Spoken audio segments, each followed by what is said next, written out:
Assalamualaikum warahmatullahi wabarakatuh. Halo anak-anak, bertemu lagi bersama dengan Ibu Putri. Pada pertemuan kali ini, Ibu akan menyampaikan materi pembelajaran untuk kelas 5, tema 3, subtema 2, pembelajaran 3. Namun sebelum kita memulai pelajaran, mari kita berdoa menurut agama dan kepercayaan kita masing-masing. Berdoa dimulai.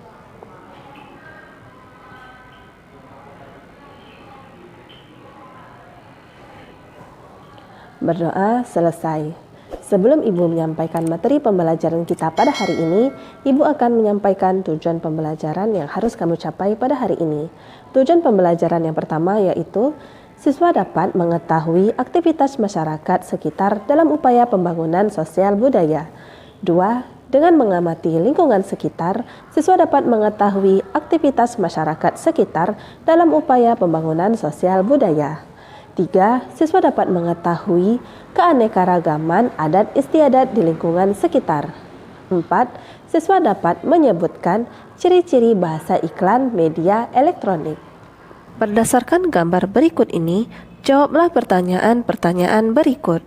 Suasana pasar selalu ramai oleh penjual dan pembeli. Apa sajakah yang dapat kamu temui di pasar? Di pasar, kita akan menemui penjual, pedagang, dan barang dagangan. Masih ingatkah kamu bagaimana sayur dan buah dapat sampai ke rumah kita? Sayur dan buah ditanam oleh petani. Petani adalah produsen. Setelah sayur dan buah layak dipanen, buah ini akan dibawa ke pasar atau didistribusikan ke pasar untuk dijual. Pedagang di pasar bisa juga disebut sebagai distributor. Di pasar, sayur dan buah akan dibeli oleh konsumen dan tiba di rumah. Aktivitas apa sajakah yang ditemukan pada gambar di atas? Aktivitas yang ada di gambar adalah transaksi atau jual beli antara pedagang dan pembeli. Ada juga aktivitas pembeli yang sebatas melihat barang dagangan berupa sayur dan buah. Siapa saja yang terlibat dalam kegiatan di pasar? Orang yang terlibat dalam kegiatan di pasar adalah produsen, pedagang besar atau distributor utama, pedagang kecil hingga pembeli atau konsumen. Mari kita lengkapi tabel berikut ini berdasarkan pengamatanmu terhadap gambar pasar berikut ini. Jenis aktivitasnya yaitu jual beli, tawar-menawar, melihat barang dagangan, dan tatap muka.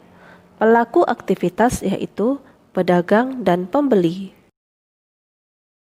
Semua aktivitas yang menggabungkan aspek sosial dan ekonomi yang dimaksudkan untuk meningkatkan taraf hidup atau kesejahteraan sosial disebut pembangunan sosial.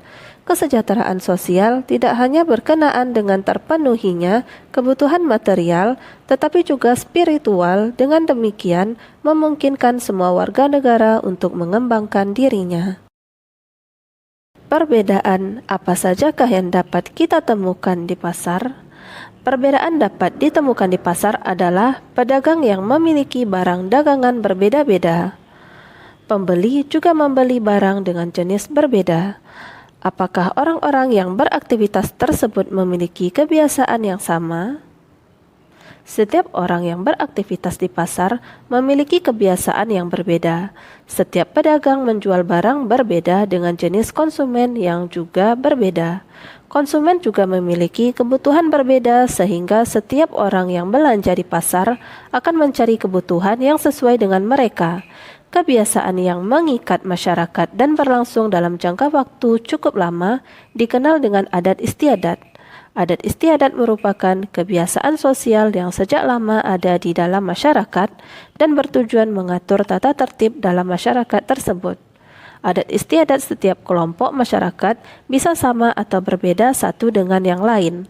Contohnya saja, adat istiadat masyarakat Osing di Banyuwangi yang merupakan perpaduan antara budaya Jawa, Madura, dan Bali. Kemudian adat istiadat masyarakat di desa Jawa Timur dan Jawa Tengah yang ternyata memiliki persamaan. Salah satu persamaannya bahwa mereka memiliki ikatan yang berdasarkan pada persahabatan.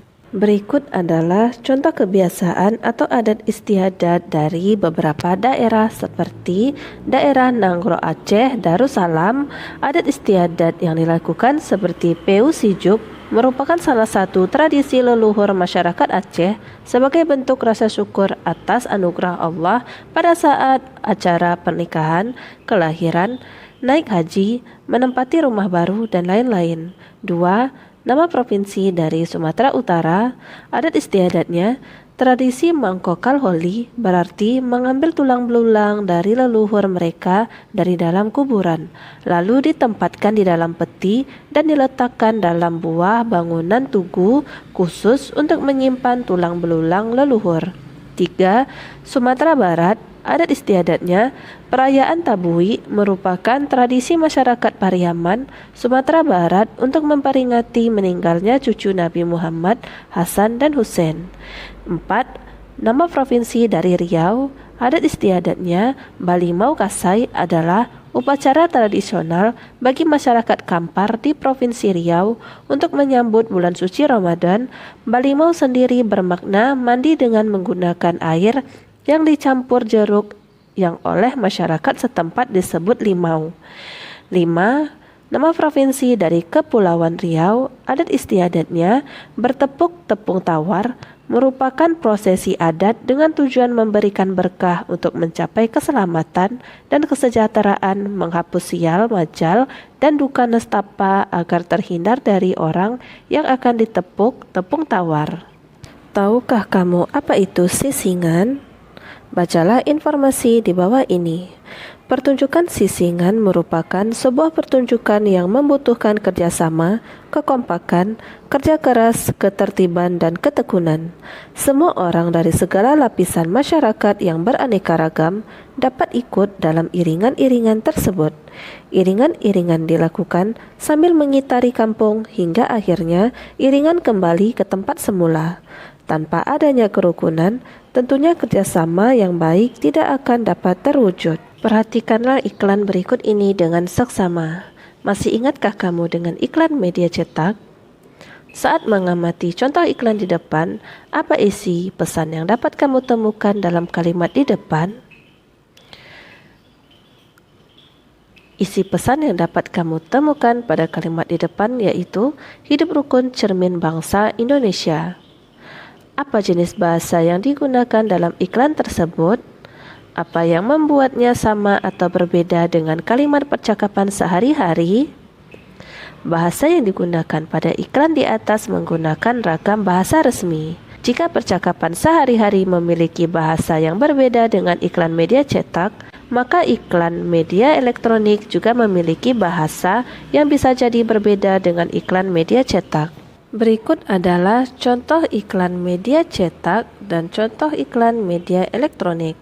Pada iklan media cetak, contoh iklannya berupa iklan Indomie, kalimat iklan satu selera untuk semua. Dan iklan media elektronik yaitu iklan handphone, kalimat iklan pusat HP Android terlengkap. Kesimpulannya, bahasa yang dipakai pada iklan media cetak memakai bahasa resmi, sedangkan pada iklan media elektronik cenderung ke bahasa tidak resmi. Demikianlah materi yang dapat Ibu sampaikan pada hari ini. Semoga apa yang telah Ibu sampaikan pada hari ini dapat bermanfaat untuk dirimu dan menambah ilmu pengetahuanmu. Jika dalam penyampaian materi ada tutur kata Ibu yang kurang berkenan, Ibu mohon maaf. Akhir kata, wassalamualaikum warahmatullahi wabarakatuh.